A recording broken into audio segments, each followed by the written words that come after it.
This is the story of a car that embarrassed Ferraris, broke land speed records, won championships, and did it all for the price of a Honda Accord. This is the Toyota MR2, the poor man's Ferrari. In 1983, Toyota unveiled a concept car called the SV3 at the Tokyo Motor Show.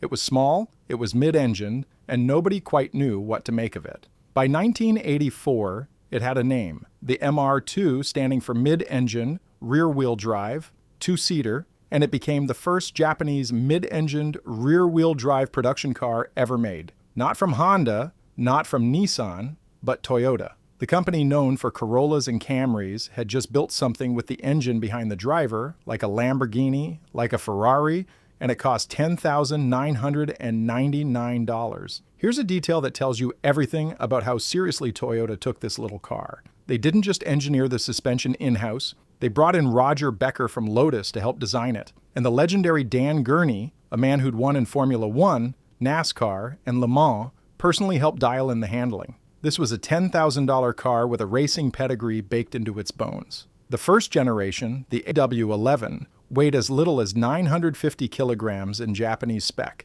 and that's just over 2,000 pounds. The base model made around 112 horsepower from a 1.6-liter four-cylinder, enough to hit 60 miles per hour in about 8 seconds. Not blistering, but when Toyota introduced the supercharged variant in 1988, pushing 145 horsepower, that number dropped to 6.5 seconds. Car and Driver called it deceptively quick, and noted it was the first supercharged car offered in America in 2 decades. The results spoke for themselves. In 1984, it won Car of the Year in Japan. In 1985, Motor Trend named it Import Car of the Year. That same year, Toyota sold over 32,000 units in the US alone. Oh, and one more thing about this era. In French-speaking markets, Toyota had to rename the car simply MR. Why? Because MR2, spoken aloud in French, sounds uncomfortably close to a word that translates to, well, let's just say it's not something you'd put on a brochure. But it was the second generation that truly earned the Ferrari nickname. Launched in 1989, the MR2 was longer, wider, and more powerful. Toyota's designers sculpted a body with flowing lines, wide hips, and flying buttress C-pillars that look so much like a Ferrari 348 that Toyota reportedly faced legal pressure over the styling similarities. The irony? Toyota's concept for the MR2 actually came out before the 348 did. Physics, it turns out, tends to push mid-engine car designers toward the same beautiful solutions. In Japan, they called it the civilian Ferrari. In the West, it became the poor man's Ferrari. But here's the thing. It wasn't just a look-alike. In many ways, it was a better performer. The US spec turbo model made 200 horsepower from just 2 liters of displacement and hit 60 in 6.1 seconds. The Japanese domestic market version climbed to 242 horsepower. And the numbers that really matter? In quarter-mile testing, the JDM Rev 3GT Turbo ran a 13.1-second pass, faster than the Honda NSX, faster than the Toyota Supra RZ, and yes, faster than the Ferrari 348 it was always being compared to. A car that cost under $19,000 was outrunning a 6-figure Italian exotic. The SV20 didn't just win drag races, it won actual races. From 1991 to 1994, the MR2 dominated Australia's Bathurst 12-hour endurance series, earning itself the nickname Giant Killer. In the Japanese Grand Touring Championship, it won the GT300 class title in 1998 and again in 1999, beating BMW M3s, Porsche 911s, and Ferrari F355s. In 1998, drivers Keiichi Suzuki and Shingo Tachi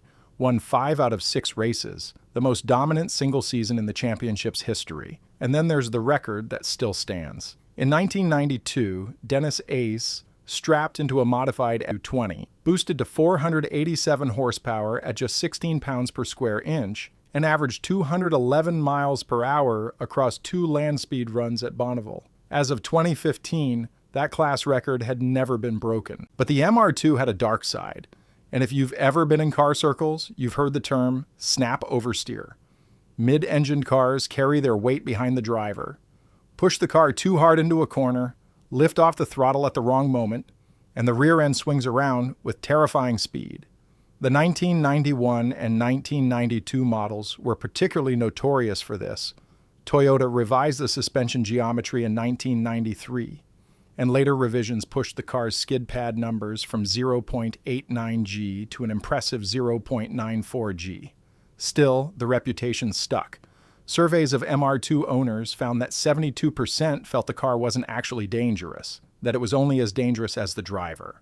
And they had a point. Every mid-engined rear-wheel drive car exhibits this behavior, Ferraris and Lamborghinis included.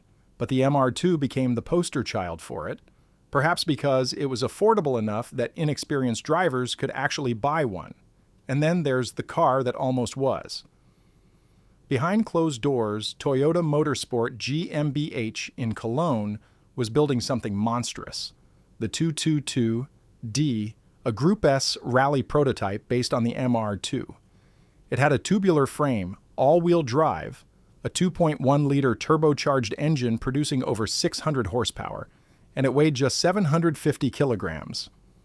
The power-to-weight ratio was otherworldly. 3 prototypes were built, but when the FIA canceled Group B and the planned Group S replacement never materialized, the 222D was shelved. It wouldn't be seen publicly until a surprise appearance at the 2006 Goodwood Festival of Speed, where it was reportedly making as much as 750 horsepower. The third generation arrived in 1999 as the MRS in Japan and the MR2 Spider everywhere else. It was the lightest MR2 ever at just 975 kilograms, lighter even than the original. It traded raw power for pure driving balance, with 138 horsepower and a chassis that professional racing driver Tiff Needell praised openly. It even offered a sequential manual transmission, functionally identical to the system Ferrari was putting in the 360 Modena. Ferrari technology in a Toyota for a fraction of the price. But the market was shifting. U.S. sales, which had peaked at over 32,000 in 1985, fell to just 772 by the final model year in 2005.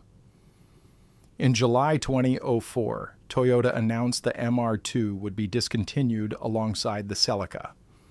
Production ceased worldwide in July 2007.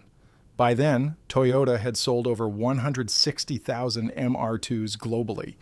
Today, the market has realized what enthusiasts always knew. Clean first-generation models sell for $15,000 to $25,000, with pristine examples exceeding $30,000. The MR2 Turbo commands $18,000 to $35,000. A 1995 MR2 Turbo with 67,000 miles recently sold on Bring a Trailer for $61,750. And the all-time record, a 1989 MR2 Supercharged that fetched $77,000 in January 2025. And the story isn't over. At the 2026 Tokyo Auto Salon, Akio Toyoda himself teased what's coming next. When asked about a new car, he grinned and said simply, a mid-engine two-seater. Toyota has trademarked both GRMR2 and GRMRS. Reports point to a turbocharged 2.0-liter engine making up to 316 horsepower with all-wheel drive, putting it 4 to 5 years from production.